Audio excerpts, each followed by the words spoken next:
Bonjour les amis, j'espère que vous allez bien. Pour ceux qui ne me connaissent pas, je suis Samuel, le pasteur de l'Église du Christ. Aujourd'hui, je veux vous parler d'agoraphobie. Alors pourquoi je veux vous parler d'agoraphobie? Parce que j'ai souffert d'agoraphobie pendant 17 ans de ma vie. Alors l'agoraphobie, c'est quoi? Eh bien, il y a plusieurs formes d'agoraphobie, parce que l'agoraphobie, c'est avant tout une phobie. Il y en a qui ont la phobie, par exemple, de la foule. Moi, par exemple, c'était une phobie. J'étais terrifié, j'avais peur de faire les malaises. Alors attention, quand on parle d'agoraphobie, on ne parle pas d'une petite peur ou d'une peur dite normale. On parle vraiment d'attaques de panique. C'est pas de la peur, c'est de la panique. C'est des crises de panique, c'est des attaques de panique. Alors souvent, on va dire un agoraphobe, va au-delà de ta peur, n'aie pas peur. Non, c'est pas une simple peur. On ne peut pas dire un agoraphobe, va au-delà de ta peur. C'est des attaques de panique. Quand on est pris par une attaque de panique, les amis, on fait un vrai malaise, on croit qu'on va mourir. Il y en a qui vont à l'hôpital, qui pensent faire des crises cardiaques. Tellement ils ont des attaques de panique, c'est puissant, c'est physique. On a les mains qui deviennent moites, on peut avoir ici ça peut faire une compression comme une crise cardiaque, la tête qui tourne, des tremblements. Enfin, ça se manifeste de plusieurs façons différentes. Ceux qui sont encore pris dans cet engrenage d'agoraphobie ou qui sont passés par là savent de quoi je parle. Moi, pendant 17 ans, j'ai tout essayé. Des psychiatres, des psychologues, on m'a prescrit des traitements, etc. On m'a prescrit beaucoup de choses. Et rien ne fonctionnait. Et pour moi, j'étais mort. Pour moi, je vivais, mais en même temps, j'étais mort. C'était fini, je n'avais plus de vie. Pour me déplacer quelque part, j'avais toujours besoin de quelqu'un. Je ne pouvais aller nulle part tout seul pendant 17 ans de ma vie. Les petits trajets que je faisais courts, fallait que les gens restent près de leur portable. Reste bien près de ton portable, s'il te plaît, au cas où je fais un malaise, je t'appelle, et ça me rassurait. Donc j'en ai souffert pendant 17 ans, il n'y a rien qui m'aidait. Et un jour, on m'a dit, voilà, un pasteur peut prier pour toi et tu verras, Jésus-Christ va te guérir. Et moi, je croyais déjà en Dieu, je savais qu'il y avait un créateur. Et j'ai été dans cette église, le pasteur a prié pour moi et je vous assure, du jour au lendemain, j'ai été complètement délivré de l'agoraphobie. Quand je vous dis complètement, c'est complètement. Je n'avais plus d'attaque de panique, ça a été terminé. Terminé en une fraction de seconde. Alors, il y en a qui vont dire c'est dans ta tête parce que tu croyais que tu allais être délivré comme ça, donc tu as été délivré. Si ça avait été dans ma tête, les amis, un jour, un psychiatre m'a dit, quand tu fais une attaque de panique, tu vois que tu as toujours du Lexomil sur toi.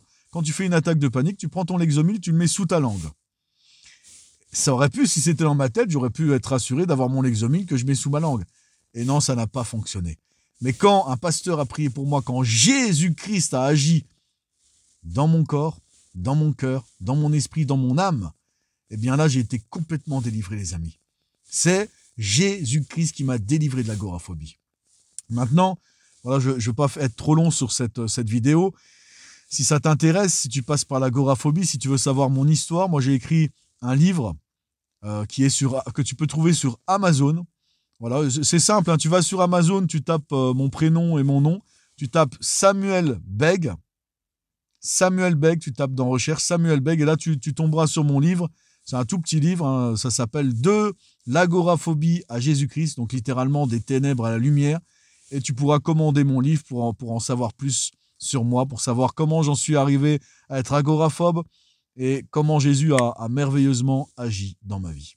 Et voilà, en attendant, si toi aussi tu souffres d'agoraphobie, et si tu ne connais pas Jésus-Christ, eh bien je t'invite à te tourner vers Jésus-Christ. Tu peux aussi me contacter, je peux moi-même prier pour toi. Mais sache que Jésus-Christ est vivant, qu'il agit encore aujourd'hui dans les vies.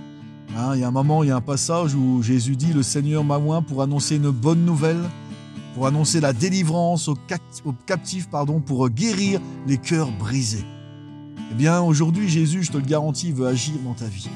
Jésus-Christ est la solution. Si le christianisme n'est pas vrai, si Jésus, tout ça, c'est pas vrai, c'est pas très grave. Mais si le christianisme est vrai, si c'est la vérité, si Jésus est la vérité, c'est la chose la plus importante de l'univers pour tous les hommes.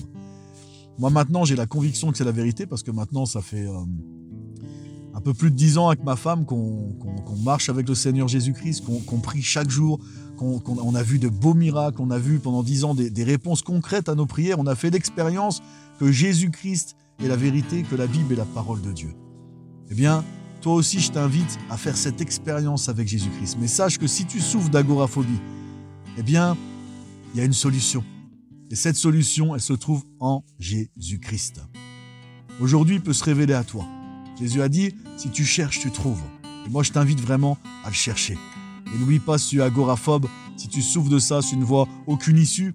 Ma femme, elle disait souvent, on était comme dans un tunnel, on ne voyait même pas une petite lueur de lumière, mais quand on a rencontré Jésus-Christ, au bout de ce tunnel, il y avait cette lumière. Et il nous a vraiment éclairés, il a changé ma vie, il a changé la vie de ma femme, de mes enfants.